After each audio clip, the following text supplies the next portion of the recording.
അമ്മ ത്രേസ്യ പറയുകയാണ്, ഈ ദൃശ്യ സന്ദർഭങ്ങളിൽ പിശാചിൻ്റെ ലക്ഷ്യം നിസ്സാരമൊന്നുമല്ല. സഹോദരിമാർ തമ്മിലുള്ള ഉപമയും സൗഹൃദവും ശിഥിലമാക്കാനാണ് അവൻ്റെ പ്രധാന ശ്രമം. അപ്പം ഇങ്ങനെയൊക്കെയുള്ള കാര്യങ്ങൾ, തപശ്ചര്യകളിലുള്ള അമിതമായ തീക്ഷ്ണതയാകട്ടെ, മറ്റുള്ള നിസ്സാര കുറ്റങ്ങൾ പോലും തിരുത്തിറക്കണം എന്നുള്ള തീക്ഷ്ണമായ ആഗ്രഹമാകട്ടെ, എന്തായാലും അതിൻ്റെ പുറകിൽ പിശാചിന് വലിയ മറ്റ് പദ്ധതികളും ലാക്കുകളും ഉണ്ട്. അവൻ്റെ ലാക്ക് എന്താണ്?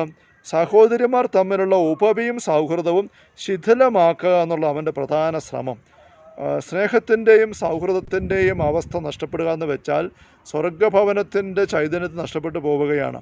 സ്വർഗമെന്ന് പറയുന്ന കൂട്ടായ്മയാണ്, സ്നേഹമാണ്, സാഹോദര്യമാണ്, അപ്പായുടെ ചേർന്ന് മക്കൾ ഒരുമിച്ചായിരിക്കുന്നതാണ്.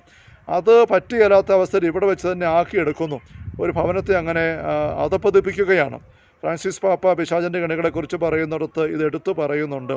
പിശാച് ഒരു സമൂഹത്തിൽ, സന്യാസ ഭവനങ്ങളിലോ ഒരു വീട്ടിലോ ഒക്കെ പ്രവർത്തിക്കുമ്പോൾ അതിൻ്റെ പ്രഥമമായ ഒരടയാളം ആ വ്യക്തികൾക്കിടയിൽ, സമൂഹ അംഗങ്ങൾക്കിടയിൽ, കുടുംബാംഗങ്ങൾക്കിടയിൽ സൗഹൃദമില്ലെന്നായി പോകുന്നു, സ്നേഹത്തിൻ്റെ കൂട്ടായ്മ ഇല്ലെന്നായി പോകുന്നു. ഭിന്നിച്ചിരിക്കുന്നവരുടെ സാന്നിധ്യം അവിടെ വരികയാണ്. അത് സാത്താൻ്റെ ഒരു വിജയമാണ് എന്ന് ഫ്രാൻസിസ് പാപ്പ പറയുന്നുണ്ട്. ഇത് മഹാനഷ്ടം തന്നെയാണ്, മഹാനഷ്ടമാണ്. വത്സരപുത്രന്മാരെ, സാക്ഷാൽ പുണ്യപൂർണ്ണത ദൈവസ്നേഹത്തിലും പരസ്പര സ്നേഹത്തിലുമാണ് അടങ്ങിയിരിക്കുന്നതെന്ന് നന്നായി ഗ്രഹിക്കണം. നമ്മളത് യോഹന്നാൻ്റെ ലേഖനത്തിൽ 1 ലേഖനം 4-ാം അധ്യായത്തിൽ കാണപ്പെടുന്ന സഹോദരനെ സ്നേഹിക്കുന്നില്ല എങ്കിൽ കാണപ്പെടാത്ത ദൈവത്തെ സ്നേഹിക്കുന്നു വരുന്നത് കള്ളമാണ് എന്ന് അപ്പോസ്തലൻ എത്ര ശക്തമായിട്ടാണ് പറയുന്നത്. ദൈവസ്നേഹവും സഹോദര സ്നേഹവും ഇത് രണ്ടും ഒരുമിച്ച് പോവുകൾ നമുക്കറിയാം. ഒരു പക്ഷിയുടെ 2 ചിറകുകൾ പോലെയാണ്. ദൈവസ്നേഹം നിനക്ക് യഥാർത്ഥമായിട്ടുണ്ടെങ്കിൽ നിന്റെ സഹോദര സ്നേഹവും ജ്വലിച്ച് നിൽക്കും. സഹോദര സ്നേഹം നിന്നെ യഥാർത്ഥമായിട്ടുണ്ടെങ്കിൽ ദൈവസ്നേഹവും നിന്നെ ജ്വലിച്ച് നിൽക്കും. അത് നമ്മൾ വേർതിരിക്കാൻ പറ്റത്തില്ല. ഒരു ചിറക് മാത്രമുള്ള പക്ഷിക്ക് പറന്നു പൊങ്ങാൻ പറ്റുകയില്ല, ഒരു വശം മാത്രമായിട്ട് നാണയം ഉണ്ടാക്കാൻ പറ്റുകയില്ല എന്ന് പറഞ്ഞ പോലെയാണ്. ദൈവസ്നേഹവും പരസ്നേഹവും ഇത് രണ്ടും ഒരുമിച്ച് നീങ്ങണം. അതിലാണ് പുണ്യപൂർണ്ണതയുടെ വളർച്ച ഇരിക്കുന്നത്. നമ്മത്തൊരു അടിവരിട്ട് പറയുകയാണ്. അതുകൊണ്ട് എവിടെയൊക്കെ നമുക്ക് സഹോദരൻ കൊണ്ട് അകൽച്ച അനുഭവപ്പെടുന്നോ അവരെ വിധിച്ചും പഴിച്ചും കുറ്റപ്പെടുത്തി വിമർശിച്ചും നിൽക്കാനും സംസാരിക്കാൻ ചിന്തിക്കാൻ ഇടവരുന്നോ അപ്പം നമ്മുടെ പുണ്യപൂർണ്ണതയുടെ പ്രയാണത്തിൽ നമ്മൾ ബ്ലോക്കായി, നമ്മൾ കെട്ടപ്പെട്ടു, നമ്മൾ ഉടക്കി എവിടെ കിടക്കുകയാണെന്നുള്ള ഉറപ്പാക്കണം. Hallelujah, hallelujah, hallelujah.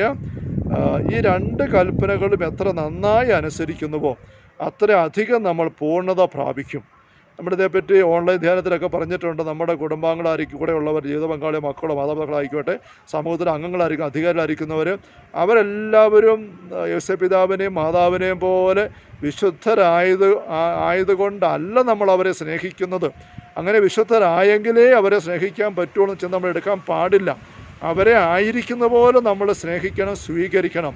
തമ്പുരാൻ നമ്മളെ സ്നേഹിക്കുന്നത് നമ്മുടെ പുണ്യം കണ്ടിട്ടല്ല, എന്തുമാത്രം പാപത്തിൻ്റെ അവസ്ഥയിലായിരിക്കുമ്പോൾ അവിടെ നമ്മൾ സ്നേഹിക്കുന്നു.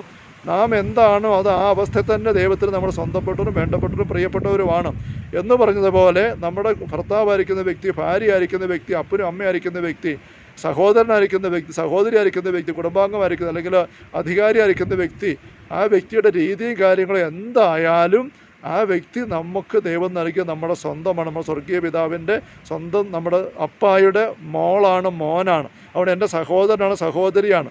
ഭാവിയിൽ നമ്മൾ ഒരുമിച്ച് സ്വർഗത്തിൽ ഒരുമിച്ച് വസിക്കേണ്ടവരാണ്.